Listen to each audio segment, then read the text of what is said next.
Hello, dear fans, friends, and subscribers. Welcome to your Cricket Happening show with your host, Ram.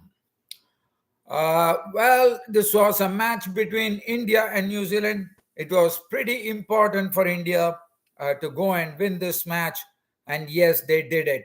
Yeah, and the reason that this match was extremely important for India to win is uh, if you look at the World Cup record history, India has not had a good record against New Zealand.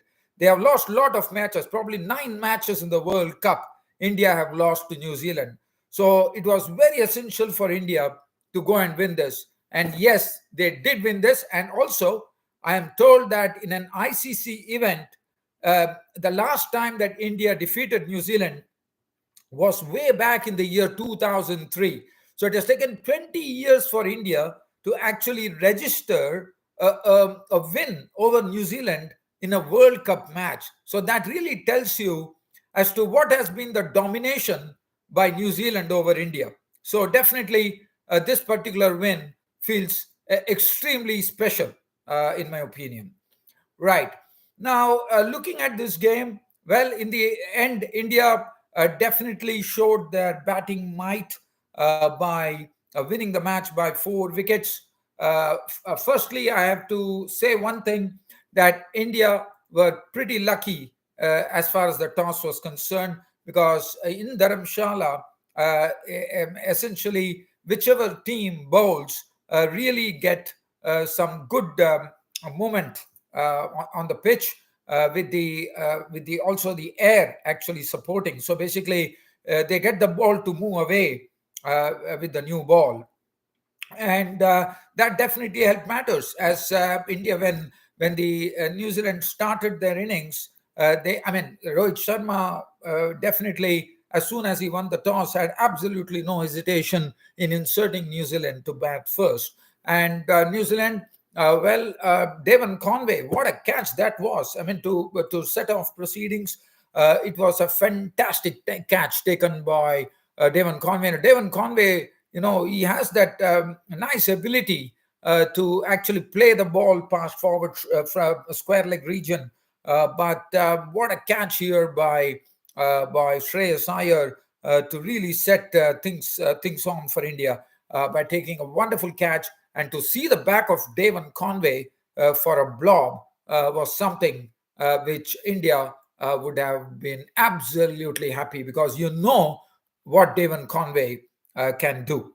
Now, after that, it was a really cautious session. Will Young and Rachin Ravindra had to be very cautious against the Indian bowling. Bumrah, as I said, that in the early stages, there's a lot of movement as well, and we saw there was enough movement for Jasprit Bumrah and Mohammad Siraj to cause a real doubt, some sort of tentativeness on the batsman, and they did it on Rachin Ravindra and Will Young. They also had to be watchful. And then Mohammad Shami was prepared. Yes, I have to say one thing that I noticed here is that Mohammad Shami came into the team. Yes, India were crippled with no Hardik Pandya. But again, if you look at the New Zealand side, they don't have their kingpin, Kane Williamson. But in the end, it was even Stevens, according to me. And if you look at it, Rachin Ravindra, it was a wonderful knock from him. I mean, he's someone who is already earmarked for the future. Will Young was the next wicket, and Mohammad Shami, as I said, making his comeback. What a comeback for him! Coming in and bowling 10 overs, no maiden, 54 runs. He was the one who actually gave the second breakthrough for India when he picked up the wicket of Will Young. Now, this is what Mohammad Shami can do. He can rattle timber, and that's what he did. In his 5 wickets, three timbers were rattled by Mohammad Shami. So that was Will Young gone for 17, and the score read 19 for 2. After that, it was a real tough time for New Zealand. Daryl Mitchell, he's the best batsman in this New Zealand lineup. And in this year, I mean, he has matured as a batsman, as we all know. I mean, he's an all-rounder, but more as a batsman. And he was given company by Rachin Ravindra. And both really played some percentage cricket. They really did not take any risks. They were just very watchful, just trying to hit the loose ball around. And then finally, when they slowly started building things and the threat was gone of the power play overs, they slowly started getting into the groove. And then we started the strokes being done, strokes being played. And one thing I can say for New Zealand is that they have come with a real plan here. Because if you look at Kuldeep Yadav, who has been India's very good bowler in this tournament, yes, he might tend to leak runs, but not to the extent that he leaked today. So that there was a clear sign that New Zealand were going to take to Kuldeep Yadav. And if you look at his bowling figures, even though he took 2 for 73, his figures were damaged. 10 overs for 73 was too much, according to me. And Jadeja, well, he bowled 10 overs, none for 48. Shami coming up with a 5-wicket bag. And Shami, this is the second time he has taken a fifer in a World Cup. And he's the only Indian bowler to have taken a fifer, 2 fifers in a World Cup. Mohammad Siraj, 1 for 45, did his bit. Jasprit Bumrah bowled as he is known, and especially and India. The thing is that there was a good partnership between Daryl Mitchell, who made 130 of 127 deliveries with 9 fours and 5 sixes, and Tom Latham, Rachin Ravindra with 75, 87, 6 fours and 1 6. But yes, that really gave the impetus to the New Zealand innings, and it was looking like at a stage it was looking like New Zealand were going to run a score of more than excess of 300 because they were placed very well at 178, and that was the time this partnership was broken by Mohammad Shami. So Shami played a great role actually, and when he picked up the wicket of Rachin Ravindra for 75, and after that. There was a real lull in proceedings. Daryl Mitchell was the lone soldier in the army, and it was all left to the other players. Tom Latham and then Kuldeep Yadav took his wicket. He was gone for 5. Glenn Phillips making 23, a beautiful catch taken by Rohit Sharma when three fielders actually converged on that. But Rohit Sharma made sure that, and it's not an easy catch, because Glenn Phillips hit in the air. The ball really spins, as you know, and you have to really keep a keen eye on the ball to pick up the flight of it. And I thought Rohit Sharma took a good catch over there.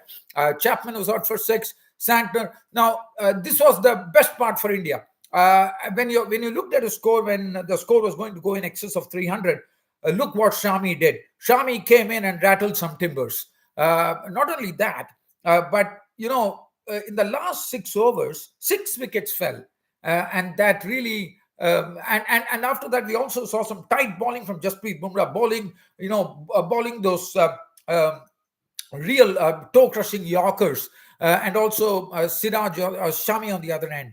And finally, India definitely, I think they did really well to restrict New Zealand to 273. A job well done by India there, I thought, in the bowling department to restrict New Zealand to only 273 runs.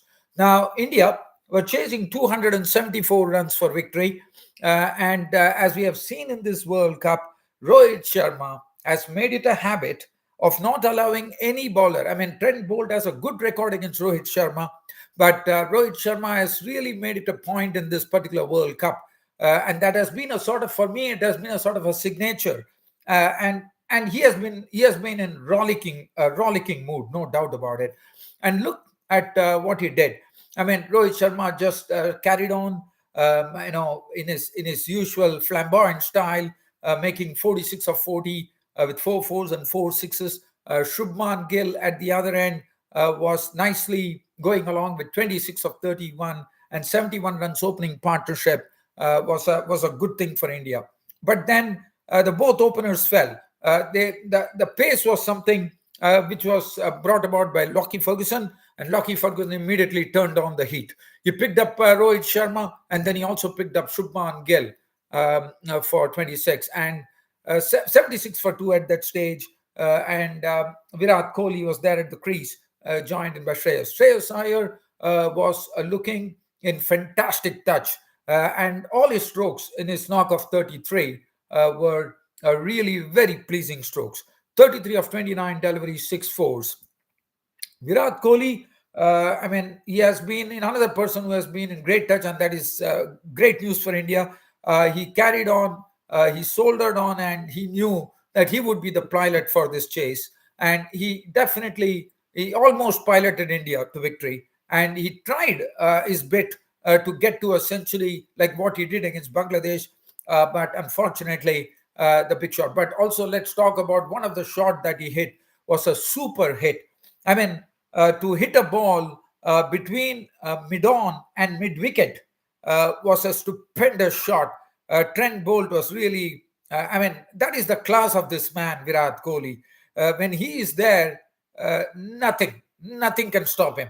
And Virat Kohli was showing that with his high elbow strokes, the way he used to, meet the ball beautifully with his bat, he was there.